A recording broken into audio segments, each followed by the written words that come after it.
যদি আপনারা নতুন বাবা মা হয়ে থাকেন, আমি বলবো যে বাবা মা হতে চাচ্ছেন, তাহলে অবশ্যই আপনারা কিছু বই পড়েন বা কিছু মানে ট্রেনিং করেন, ওয়ার্কশপে উপস্থিত হন, খুঁজলেই পাবেন।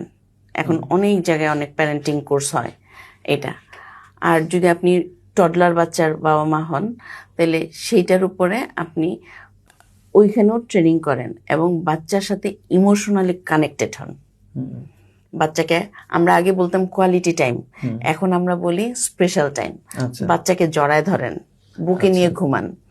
যদি বলেন যে আমি যেটা আমার বাচ্চার সাথে করতাম, ছোট বাচ্চাকে সবসময় বলতাম আমাকে একটা গল্প বলো না, আর তুমি একটা গল্প বলো, আমি তোমার গল্প শুনতে শুনতে ঘুমাবো।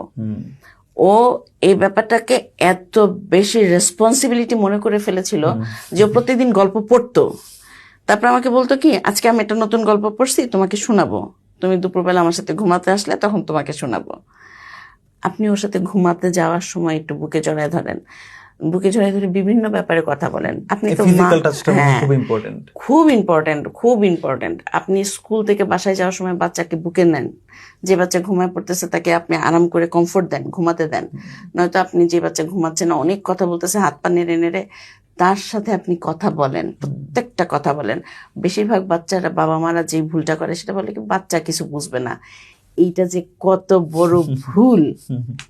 আপনার আমার যে বাচ্চা বেশি বুঝে, খালি ওর এক্সপ্রেসের ক্ষমতা নাই, এক্সপ্রেশনটা ওই রকম ভাবে করতে পারে না, সেই জন্য ও বুঝাতে পারে না। এগুলি সব ওর মাথার মধ্যে থাকে।